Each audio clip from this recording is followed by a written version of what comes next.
Hello, my friend. How are you? I hope you're having an excellent day. This is Heather. This is the Back to Me podcast. Man, we're driving right through season 2. Seems like I just ended season 1. But here we are. We're going through season 2, and it's one of these super awesome celebrity chats. Every Friday, I get to talk to some pretty amazing people from all over the place. And thank you, technology, for having us being able to do this. And today we're talking, oh my gosh, today's is going to be pretty cool. This is Sheri Miter. Did I say that right? Mm-hmm. Yep, Yes, perfect. Sheri Miter. And we are talking, if you've ever worked in corporate and you know what Clifton Strengths are, that's kind of where we're going. But also, we're talking about, the reason we have all these things, I'm assuming, Sheri, we can talk about that, is because if you know what your strengths are, you can be more successful, right? Mm-hmm. So Yes. welcome, Sheri. Well, thank you for having me, Heather. I'm excited to have this conversation. Two of my favorite things are one is talking about Clifton Strengths and empowering others to just know about it. And two is talking with other amazing women who are trying to make an impact on the world. So Right. it's a win-win today. Totally. It's a triple whammy, I always say. And the first question I always ask people, because I'm so curious, and you might be able to tell that from my strengths profile, is how did you get into being a Clifton Strengths coach? Like, that's not something you wake up in the morning and go, as a little kid, I'm going to go be a strengths coach. No, not at all. I've always been an entrepreneur at heart. My husband and I owned a chimney cleaning business for 10 years of our first 10 years of our married life. He's a professional firefighter, so this was a side business for him. Every firefighter has a side gig. So we had that, and I love that. I came from a very non-traditional family. My dad was military, and then when he retired, they had another business. So I've just always been ingrained with that. And then I realized I needed something of my own. I got into direct sales, and while I was raising my 3 boys, and I loved it. I actually did really well when I found my thing in it. Right. There was a lot. I'm leaving out a big chunk of the story of the trial and error of things that didn't work. But it was in direct sales as a leader. One of our corporate people that came from the corporate office, he got trained in Clifton Strengths. Right. And he was going out and doing workshops for the sales force. And that's where I was exposed to it. And to be perfectly honest, the first time I heard about it, it wasn't through the corporate guy. It was through something else, through the direct sales company, I'm sure. I don't really remember. And I took the assessment, and I hear this happen to so many people. So I like to put this out there. I know I took it in 2016. The only reason I know that is because it's dated. The day you take the assessment's dated on your report forever. So I know Right. it was May of 2016. And I'm an assessment junkie. I love every assessment. I look at the world that we can't know enough about ourselves. So if it's out there, I took it. So somehow or another, I got exposed to it, took the assessment in 2016. I'm sure this is what happened, that I read the assessment and thought, yep, sounds pretty cool. How'd they know that? Sounds like me. And never did a thing with it. Right. They didn't know what to do with it. Well, and that's what you do. Like, I can remember being in corporate and we did the Myers-Briggs, you do all of these things, and then you say, cool, and then it goes on the shelf in a binder, Exactly. right? Yep. And then when this corporate gentleman came out and he starts doing these workshops on strengths, that was when it was like, oh, that's what that was all about. That's what you do with this information. I unlock the full report because if you're not familiar with Clifton Strengths, there's 2 options. You can, and Gallup owns it. So it's owned by Gallup. You have to go to gallup.com to take the official assessment. There's a lot of knockoffs out there, but the Right. official one's at Gallup. And you can do a top 5 assessment, which just tells you what your top 5 talent themes are. And we can get more on what that means in a minute. Or there's a full report. And I'd only had the top 5 initially. So I unlocked the full report after being exposed to it. I went to a couple of workshops with, his name was Sean. And then I was actually one of the people that just by luck almost that I was actually able to get a little one-on-one coaching with him virtually. And that was powerful because it really made an impact on how I led people. And I was able to step into my own leadership ability that I realized like, oh, this is why I can't do it her way, or I can't do it that way or this way. I have to find my own path. So it just empowered me doing that. And I used it with my team. And it really changed things for me. And when I was ready to step outside of the direct sales path that I was on, and I knew I was ready to make a change, that was the one thing that just has always stuck with me. And I didn't know what I was going to do with it. And it took me a while. It took me a year before I finally invested, because it's a big chunk of change to become a coach. It's not inexpensive. So it took me a while. And actually, if that's one regret I have, I wish I would have just bit the bullet and done it a year earlier. But, you don't know. But and sometimes I feel like when you take that time, you say, oh, I should have done it sooner, but maybe you weren't actually ready. Do you know what I mean? It's like, there's things in my life where I'm like, what took me so long? But then when I look at who I was at that time, I'm like, oh, maybe I just wasn't really ready. Absolutely. Yeah. Yeah, absolutely. I think everything's by design. It's not our design. No, not ours. My God, are you kidding me? Too many balls to juggle if I was in charge. Yeah. So, and then, since then, so I stepped away from direct sales 3 years ago to start my own coaching consulting business. And to be honest, Heather, it's been a morphine. It's been this like trial and error. Like strengths has always been there, the Clifton Strengths, because I'm so passionate about it. And I see that it helps anybody in any field at any stage of life. But it's taken me a while to figure out like, who though do I want to coach with this business? But and also, and because I coach coaches, I know that sometimes when you first you want to coach and you want to go out there and you want to help people, but there's a lot of moving parts, like, oh my God, who, how, what, like the basics, who and how. Yeah. And there's a little bit of trust that has to happen. But it also helps to know where your strengths are. I mean, I can remember I took the Myers-Briggs, and I don't know if you're familiar with the Myers-Briggs. I'm an ENFP. I never remember what I am, so I probably remember because of the way the letters flow. Like I like patterns of the movement of words and things.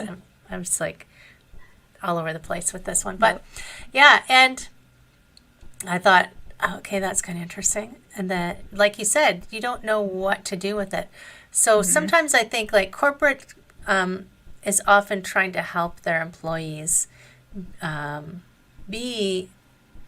understand and help their managers understand their employees. I mean, I did a conversation with, she's going to kill me, Inner Design International, and she does the colors profiles to help teams understand how to work together. But understanding yourself can so help you understand why you struggle, I assume, with some things and not others. Yes, absolutely. And that's where, so the Clifton Strengths, it's your natural DNA. It's your talent DNA. And that's one of the things I love about it. That's a good phrase. Yeah. And it tells you. That down. Okay.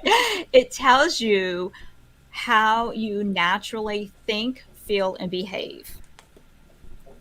And it's what, I'm a Christian, so I put it through that phrase, use whatever, resonates with you. But it's what, in my mind, God put inside of us when he designed us. Right. So these talent themes we're born with. It's like your thumbprint. But they morph as life affects them. So, they're there, and I love, and I'm probably getting way sidetracked on your question already. But that's okay, because as we know, we're laughing before the podcast because my lowest strength is focus. Yeah. So you go. And I still got to come back to the focus story that I have for you too. So that'll be interesting if we get to that. So anyway, so what happens is through life, And so actually you were asking Heather, about what woo means. Woo is one of the talent themes. So there's 34 talent themes that you are, and I don't like the word graded, but that you're ranked on. Yeah, rank's the better word. So your top 5 are very important. That's how you show up in the world as your best. Your top 10 is how you still really navigate in that top 10. And I always tell people, like, if you can live and work and breathe in your top 10, 80% of your life, you're going to love your life. You're going to have more energy. You're going to feel more excited, and you're going to be more successful. And versus if we have to navigate in the world of our lower, like if you had a job, Heather, that required you to be focused all day long, you would end up exhausted at the end of the day. I used to be a CPA, right? Okay. Yeah. So I lasted for 15 years somehow, but yeah, because we don't know what we don't know, right? And you probably wondered, why am I always so tired? Why am I not having any fun? Right. And it's because you were forced to focus all day on tasks. So, but what happens? Oh, going back to the woo. So woo is one of the task themes, which is winning others over, is what it stands for in Gallup's world. So if you have high woo, you're that type of person that can walk into a room and everybody becomes your friend. And it feels authentic to you. It's energizing to you. Like, you love a crowd. I know those people. Yeah, I know those people. I am not one of those people at all. Versus, like, I'm high relater. I love one-on-one. Like, give me a deep connection. Like, I would rather have a small dinner party with 6 people and have some really juicy conversation versus going to a party with 50 people. Like, that's exhausting to me. I can do it, and I can do it well, and I can act like an extrovert, and I'm an introvert. It's like all those things. But going back to the woo, somebody high in woo, this is what happens. And each of these talent themes has this. I just feel like woo is such an easy one to demonstrate what happens to us in life. Somebody high in woo, they love to have conversations. They love to talk. So imagine this little woo in first grade. What is the teacher telling? And I know this because I'm almost positive. I have 5 grandkids, and I'm almost positive my 6-year-old granddaughter is high woo. Right. Let's just have a talk. Who cares about school? Yeah. And so the teacher's always telling her, Adelaide, you got to be quiet. Adelaide, you can't talk in class.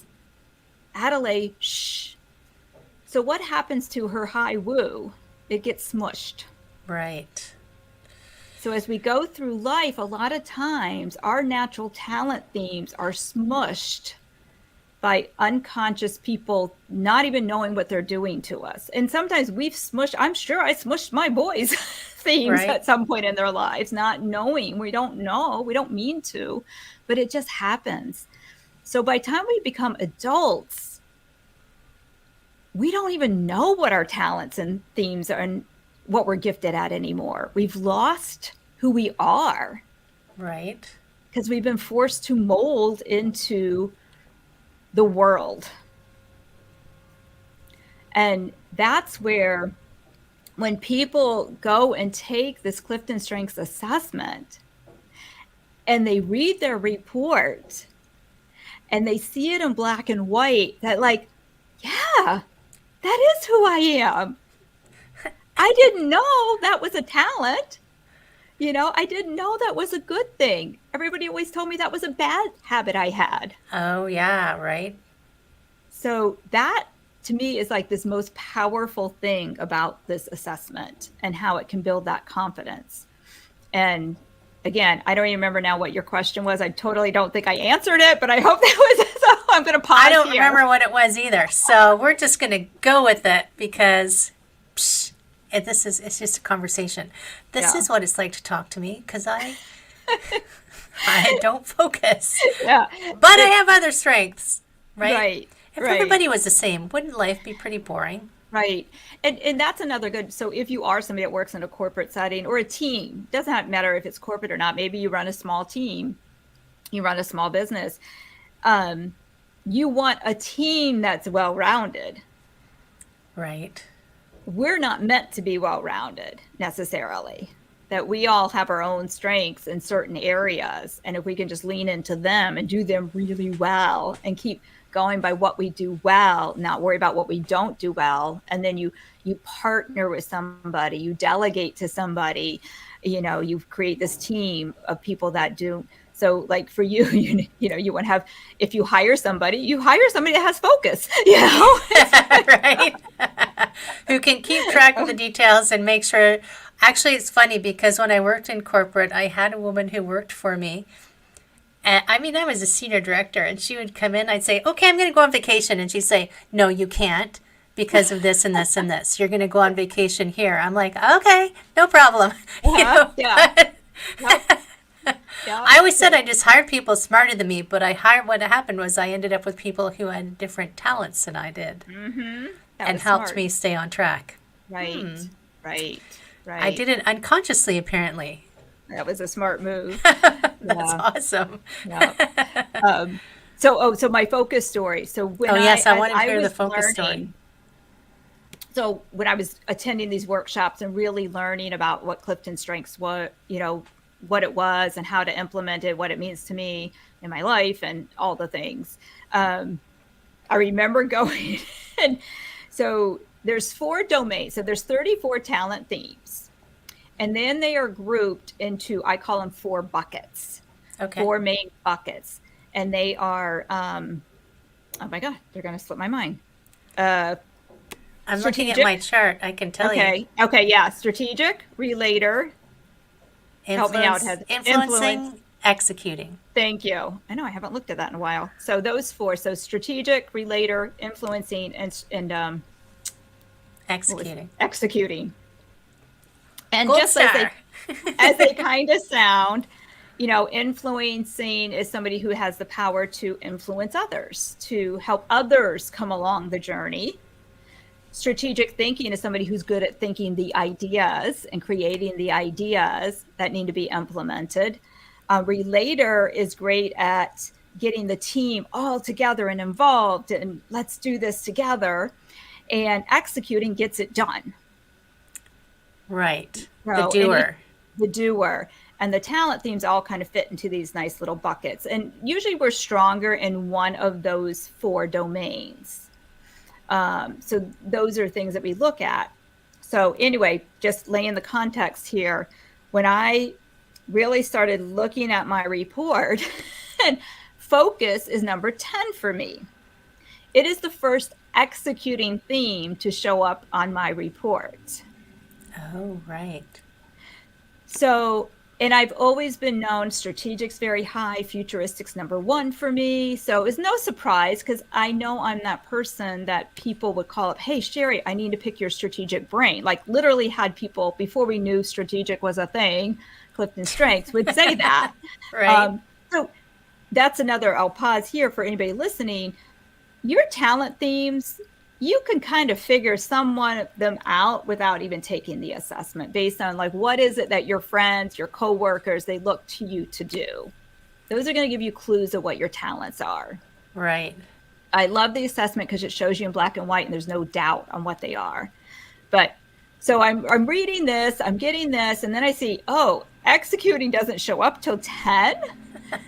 But it was like this light bulb went out because what had happened to me in my direct sales path is I had a good friend of mine and we were kind of power partners and we would walk, we're local. So we would walk almost every morning and brainstorm and come up with these great ideas. And we were pretty much at the same level in the company. And, we grew together in the company. So we would come up, have these brilliant conversations. And fast forward a couple months down the road, because this happened over and over and over again. Fast forward a couple months down the road, she's implementing these ideas that we would talk about. And she's further ahead than I am. And I'd be like, oh, Lisa, where'd you get that idea? That's a brilliant idea. Like, what are you doing? And she's like, oh, it's a blah, blah, blah. And she's like, that was your idea, Sheri. Hope she cut you in on it. Yeah. But when I realized, oh, I'm good at creating the ideas, I'm not good at executing them. It's funny that you say that because on some of my podcasts, I've told people I'm an ideas doula. Like I can come up with ideas to no end, but I can't raise all these idea babies that I keep having. I have to give them away. And I just went quickly to look, and my first executing is number 16. Okay. Yep. So there it is, friends. Yep. I'm not designed to do things with all these ideas. No. And isn't it freeing, Heather, to know that now? Right? Yeah, my first executing theme is responsibility. Strange. Yeah. But it is, I guess people might take that like their theme. So my dominant theme is, what is it? The strategic. 20. Okay.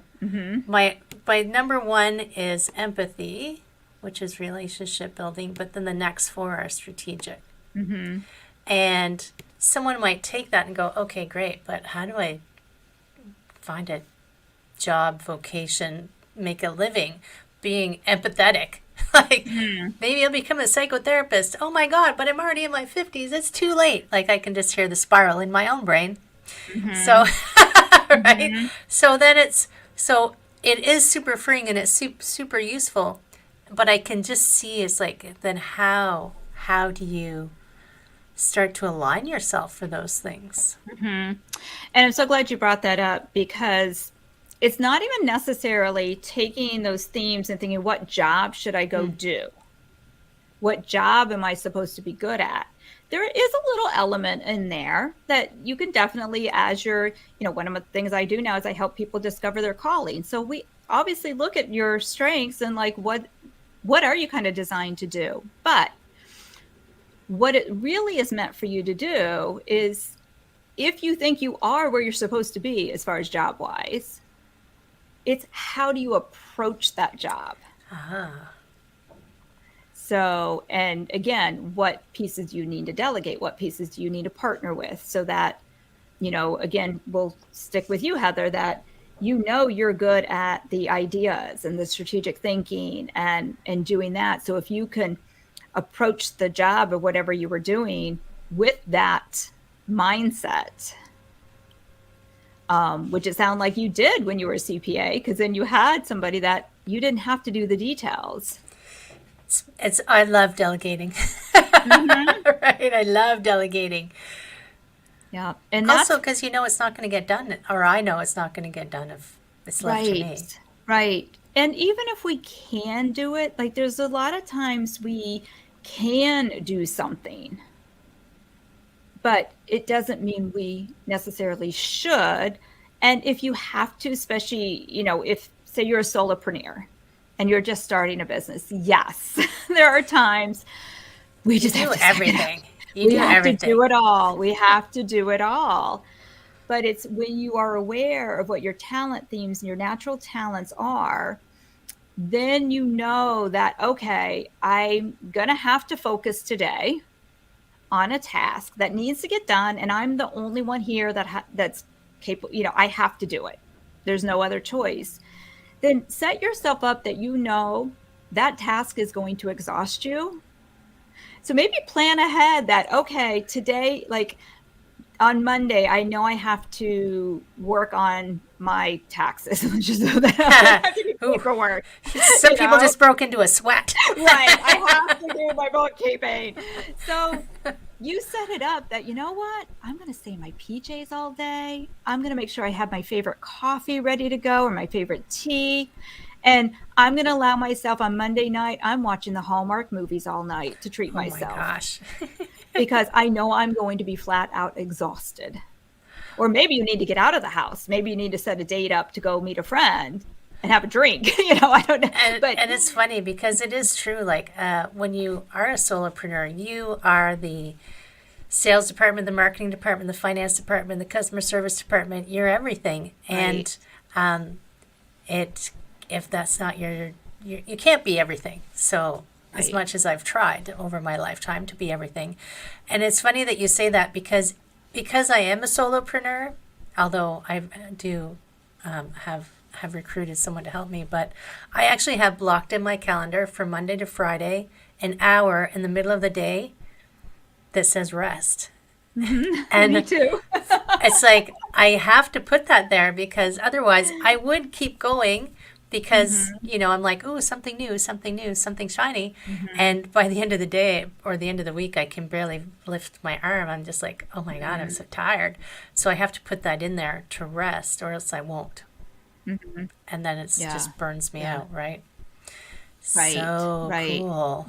Right. Right. So it's just really guarding ourselves. And then the more we can really understand what each theme means. And there's also with each theme, they used to call it balcony and basement. Now they call it like a barrier or some, there's different phrases that people use, but I still like to go back to the balcony and basement, and most people in our continents understand that concept that we want to be on the balcony, right? Yes. At the top and out and exposed and in grandeur, style Good view. versus stuck in the right versus stuck in the basement. And each theme has that. So being aware even of those. So because if we get stuck in a basement, that's really where that talent theme that could be your superpower could turn into a weakness if we don't navigate it well. In what way do you mean? So let's look at empathy is your number one. Yes. And empathy with Gallup, I mean, it was interesting. I just had a conversation with one of my clients today. We got talking about empathy because it's such a buzzword today. And everybody wants to talk about being an empathetic leader. Some of us can't be. Right. Because we're not naturally empathetic. Doesn't mean we don't care. Right. And that's important to know that even if empathy is low for you, it doesn't mean you're an uncaring person. It's just if you have high empathy naturally, you feel like you physically can feel somebody's emotions. That's why I don't watch chick flicks. Because I can't take it. Like people tease me that I won't watch chick flicks. They think that I'm like there's something wrong. I'm like, I just can't handle the emotional roller coaster. Wow. Okay. Yeah. So that makes sense for somebody high empathy and being aware. Now you know why. Right. Like how that and that's the difference of, like I said, it doesn't mean if you don't have it, you don't care about the people. You're just not going to feel that emotion like that. So somebody with high empathy, you could be perceived as soft, as moody. So that would be in the basement. And it's either how others perceive you or how you perceive yourself. If you don't allow that talent theme to shine the way it's supposed to. So it shows as a weakness if other people are seeing it as a negative. Right. Instead of you letting it be something positive. Right. Right. Oh. Or you see it as a negative because sometimes we see our own superpowers as weaknesses. Right. And a lot of, and that can even come from, again, that whole thing of what were you told as a child kind of thing. That's why, psychotherapists make such a good trade. It's like everything goes back to childhood. Yeah. But we're just little sponges then. We don't know. We don't know. And the people that we're in our lives, most people aren't doing things to wake up and make our lives miserable. It's just nobody knows. We just don't know what we don't know. Exactly. But on the flip side, having high empathy makes you somebody can be that trusted friend that when somebody does need that somebody probably makes you, a wonderful coach and counselor that people know they can trust you. They know that you understand what they're feeling. Even if you haven't experienced it, you can really take on that person's emotions so deeply that they know and they feel valued when they have those conversations with you. That makes sense. I had this boss when I was an accounting student at the time. And I was working in the firm. And my manager called me one day and he said, come to my office. So I went to his office and we're just chatting. And he said, okay, thanks. I said, well, what did you want? He goes, I just wanted you to cheer me up. And I didn't know that going in, that he was just feeling down and he wanted me to come in and just be there with him to talk about nothing. Huh. And I was like, oh, okay. Yeah. See you later. Then it's like, how am I going to charge that on my timesheet? Yeah, that was nice that he felt that. Right? Yeah, And that presence. and it makes sense to me in a lot of ways because of the way I feel like when I interact with people. And then when I look at the next four things, they're all those strategic ones. And I guess that's where okay, I've got an idea. It's like, okay, I got it. I've done the download and now let's go move forward. Right, Oh right. my Let's gosh. fix it. This is what you can do now, right? Let's get to it. I can't do it for you. I have a podcast I listen to. He says, I can't do the push-ups for you, but this is a way for you to move forward. I'm like, okay, Right. sure. Right. And again, what a great thing as a coach, we're not supposed to do it for them. No, definitely not. So you've put yourself in this great position, Heather, that probably unknowingly how well you're using your talent themes in coaching. And I wouldn't be surprised if you occasionally, because I know I do this too, is pop off our coaching hat and put on a little consulting hat sometimes. Works well. Right. But then we don't have to implement it. It's up to we gift it to the client, right? Yeah. Thank goodness. So, right? Yeah. And another one, so we, can look at your input was number 2 for you. And input in regards to Gallup's is they love to just gather resources and knowledge. And it could be books. It could be like even before, I think we talked about this before we hit the record, that you were sharing with me the course. training. Yeah, of course that I'm in. Yeah. Oh my gosh. If I showed you, I actually have on Todoist, I keep a list of all the digital courses that I've signed up for so I don't lose track of them. So I can go, oh yeah, that one. Let me go back to that one. Because it's true. If I could just sit all day and learn things, I'd be probably just pleased as punch. Mm-hmm. Yeah. But the thing that also happens to me when I learn something is I feel the immediate need to go and tell someone else and teach someone else, which is interesting. So that's learner playing with input. Oh, that's my number 9 is my learner. Yeah. So your learner likes to learn, but your input wants to now have a resource to share with others. Right. Oh, so interesting. Oh my God, how can I be so defined by these things? But and we're all super unique. I think you told me at one point how many combinations of these things there were. So probably what you're referring to is that the chances of somebody else having the exact same top 5 themes as you in the exact same order is 1 in 33 million. That's a lot. Mm-hmm. Right. Mm-hmm. So we really are unique human beings. And that's where I think going back to what our whole topic here of building confidence is when we can get off of that whole comparison wheel. It's so hard. It's a daily fight for most of us, sometimes hourly, sometimes minute fight of, right. You scroll through Instagram and you'll be doing it every 2 seconds. And we just automatically, human nature again takes over of comparing. And wow, oh, she's doing that. Maybe I should try that. Or if we are high learners, we fall into that trap too sometimes. I'm high learner too. So I've taken all sorts of courses and I have to be very aware that, wait a minute, just because they're teaching me this doesn't mean I have to do it their way. Yes, true. Oh my God, she's like, she looked in my brain. Yeah. So, because if we start doing that, that's again where we come up feeling like failures. What's wrong with me? Why can't I do this? Whereas if we can learn to just really, really lean into like, wait a minute, this is the way I'm made. This is the way these are the talents God gave me. I need to learn what they are, study them. So you're studying yourself. Right. And then learn to use them to enhance wherever you are in life. It can help you. It can help in relationships. It can help in, your career. It can help in finding a new career, whatever you're doing. And that's the whole key with it, with the whole Clifton Strengths. And that's another reason why I'm so passionate about it, because all the other assessments I've taken, they've never made such a difference in people's lives.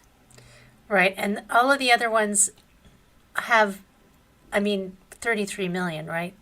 1 in 33 million. So it's almost like it's more fine-tuned. Other ways of defining personalities and strengths are almost a little too broad.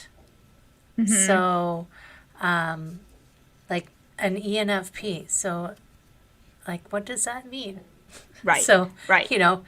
And, it says, yes, I'm extroverted, intuitive, ENF, feeling, perceiving. But I don't know how to translate that into something. Where if I look at, although I did ask you, what is intellection? So if you can look at okay, these are kind of the tendencies that I have. These are the strengths that I have. How can I use those on a daily basis or be aware of them and bring them to the forefront to help me achieve the things I want to achieve? Mm-hmm. Right. Yeah. Yeah. So even if we looked at the intellection, I happened to pull up the balcony and basements sheet, but intellection, when you're on that balcony, you're an excellent thinker. You enjoy musing, which is probably why you like the podcasting. Really, that's what you do, right? You have these interesting conversations with people, learn about different things. You're capable of deep and philosophical thoughts, and you're able to work alone. Yes. Yes to everything. Yeah. Although I do really like my podcast, I have to say. I do love talking to people because why? Because I get to learn something new. Yes, and have intelligent conversations, right? Yes. Oh my gosh. Yes. Maybe I was just meant to be a podcaster. Right. That's awesome. Yeah. So, when you really look in, the other thing too is on your report. Do you happen to have your report in front of you, or is it on digital? I have it on Adobe. I don't know. Can you share it or not on the screen? Let me just see. I probably can. I've probably got the power. Although people listening to the audio audio won't be able to see it, but we can talk about it. Let me just see. And if not, that's okay. Yeah. Oh, no, I can't figure it out. Okay, that's okay. So when you take the assessment, you get this beautiful Clifton Strengths 34 report if you do the full one.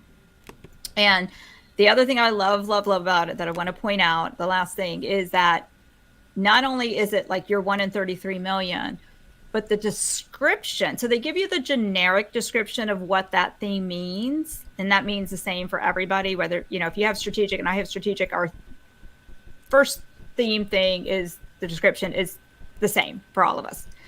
But then it goes on and it breaks it down in a couple of paragraphs. So when you're looking at that report, that it's usually highlighted in a different color. That whole couple of paragraphs is only about you, Heather. Oh, yes, because it says, why is your empathy unique? Mm-hmm. Why your empathy is unique. Mm-hmm. And then I actually have 5 paragraphs on why my empathy is unique. Because it pulls from where your other themes come in. Okay. And that's a very intricate web of 34 strengths and all of these interweavings. Oh my gosh. I'm just imagining the program that can bring all that out. I cannot even, I don't, because it comes 2 minutes, you get this report. Somebody way smarter than I created that. I don't know how they do it, but to me, it's just fascinating that they do it. And it's so fun to read the report. And what I recommend is when you have your report, to read it through and highlight and underline, especially those paragraphs that are just about you. And do that over and over and over again. because every time you read that, again, you're reading about your zone of genius, your superpowers, what you were put on earth to do and give to others. And it's just a reminder for you to go out and let those gifts shine for everybody else to see.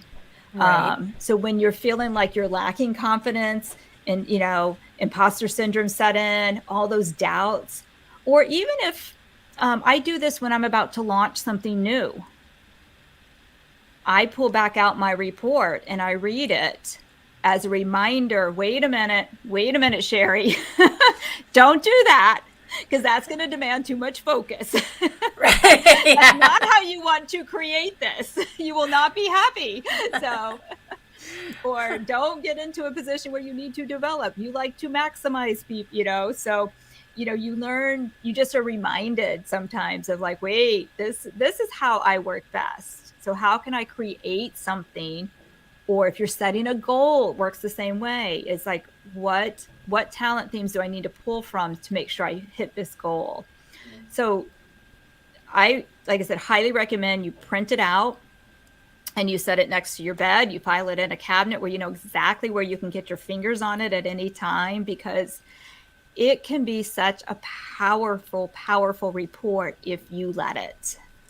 Right. And you use it. It's like it's a gym membership. You got to make sure you actually go to the gym. I'm just looking. It's 25 pages long. It's not excessively. It's not like reading War and Peace or anything. No. Right. No. And it's about you. It's the best novel ever. Right. I'm one of those people who likes to just like, come on, hurry. Yeah. But I can't. That's just me. But I can do 25 pages. And then there was something about so you have your top 5, and then you work on developing the second 5. Is that what you do? Mm-hmm. Yes. So your top 5 are the most important parts, but as you, and honestly, I wouldn't even say that they're the most important part. Scratch that thought. Okay. It's more for how you can digest the information, in all honesty. That's why a lot of times even Clifton Strengths has that top 5 report. I'm not a fan of it because I feel like there's so much more information you need in the whole report. But it's easy to digest. I can digest 5 themes. It's a little harder to digest 10 themes about yourself. So it just start at the top 5, learn what they are, start being aware of them. You're already using them. You just don't know that you're using them. Right. And then learn the next 5. And they're not, the Clifton Strengths, your talent themes are kind of, if you think of a circle, like a pie chart, and if you had all 10 around the circle, what happens is then if you put whatever, again, going back to a project or a goal or a task, you put that in the center and you can look to see, okay, I need to accomplish this today, this week, this month, this year. What talent themes do I need to pull from to use to do this well? But then you can also look to see what talent themes might get in the way of me doing this successfully. Right. Because sometimes even like learners, we love to learn, but we don't always implement what we learn. It's just tucked in my pocket for later when I need it.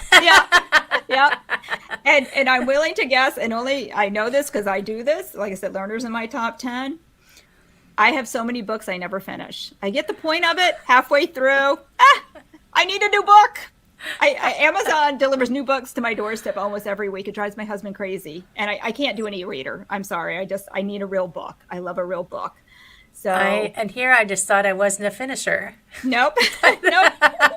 It's our learner needs to like, okay, I got the gist of that. What else can I learn now? So. Right.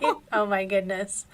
And it's funny because I actually do a monthly book review, or I was doing a monthly book review. And I was like, I would pull the book out and go, did I read the whole thing? I can't remember. But I know what it was about. That's all that matters. That's all that matters. Now you can share it. Now people are going to know. Go back and listen, and they're going to realize whether I read the whole book or not. Yeah. Maybe they won't realize. Right. No, because you gave them the gist. Because a lot of people aren't even learners. So the non-learners, they're thrilled because they don't even have to they don't want to buy the book. They want the Coles notes. Right, yeah. So you save them from even having to buy the book. 'Cause that's not their And thing. so I know that one of the things that you have for people to help them is you have this new guide. And as soon as she said workbook, I got really excited, which I guess now she knows why. But Yeah, so I had, and again, talk about delegating it out because I'm like you, not a detail person. My graphic designer created this beautiful guide based on some of the tools Clifton Strengths Gallup gave us as coaches to use. And it really summarizes quickly some key points. And it's called 5 to Thrive. And the reason it's 5 to Thrive is it's 5 tips for every single talent theme that can help you right away just use them. And the 5 tips are like, what do you need in order to do your best work for each talent theme? It gives you one little line. It's quick, easy to digest. The second thing is you get frustrated with what frustrates you based on that talent theme. You thrive when, this is one of the key ones, is like, what environment do you need to create for yourself so that you will thrive? The fourth one is kind of the basement area. It's what might get in the way of your success. right. Because again, every talent theme has this dark side that could get in your way. And then the fifth one's the one I'm really super passionate about, is why you're needed in the world. That's a good one. Mm-hmm. Yeah. I did a book review on You Are a Badass, trying to convince people that yes, you are, and yes, the world needs you, and you just got to figure out how to be out there and do it. Right. Yeah. So it's all based on these talent themes. It also has a great quote card that, again, Gallup had, created for each theme, and then the description of what that talent theme is. So it's meant to help you guide, ideally, if you've already taken the Clifton Strengths assessment, but you can look through this guide and kind of guess what you are, what are your top themes, which is not, because it also has descriptive words, like how people might describe you. So like I'm looking at our achiever right now, that people describe you as driven, self-motivated, productive, ambitious, or diligent. So we could kind of self-identify that way. But I'm still a huge believer in just bite the bullet. It takes 30 minutes. There is a fee to it to take the assessment, but it can be life-changing. And because a lot of your talent themes you don't know you have. Well, and I would argue that sometimes how people describe you is how you've been maybe being, but you might not have been being the way you were really designed to be. Right. Because a lot of times it's the task-oriented view. Mm-hmm. Exactly. Like I have had people describe me as super organized, and I just laugh. If they only knew. Yes, I can hold it together, but it's not really my strong suit. Right. Exactly. But if I believed what everybody told me, that I'm like super organized, I go, oh, that's interesting. And then I pick the wrong one. Right. Exactly. That's yes. My gosh, we could be here all day, but I'm going to respect your time. I knew this would happen, and I'm going to respect everyone's time. But I'm going to encourage everyone for sure. We're going to put it in the show notes how they can get your, I said I would, 5 to Thrive guide, your tongue twister, and your website so people can find you. Maybe I'll even throw in the Gallup website so that people can go and check out what their Clifton Strengths are. I mean, who doesn't love a good quiz? Right. Is it just me? Anybody with high learner, you love a good quiz. You love a good quiz. Come on. Seriously. Yes. And before I let you go, I'm always give people this, like, what is a final word of wisdom you could have for people to help them kind of like jump into the, knowing their talent and going with it? I wasn't prepared for that. I should have let you know, but I think, one, I've just been emphasizing, like, just go figure it out. and study yourself. Study yourself. Know who you are at your absolute best, and then own it. Own them. That's fabulous. See, off the cuff is always great. Beautiful. Thank you so much, Sheri. Thank you for sharing all of that and all of this, everything that you're bringing to the world, because the better you know yourself, the better you can actually achieve everything, right? Absolutely. So thank you for spending some time with us. Well, thank you for having me, Heather. Like I said, I love talking about strengths, and I love talking with other women who want to make a difference in the world. So yeah, exactly. That's why we're here. Yes. Back to me. Thank you. And thank you, my friend out there in podcast land, for coming and hanging out with us. If you do know your Clifton Strengths, throw the top 5 into the comments. I'm always curious. Yes. But if you don't know, go take the quiz, right? Yes. Take care, my friend. Have an outstanding day.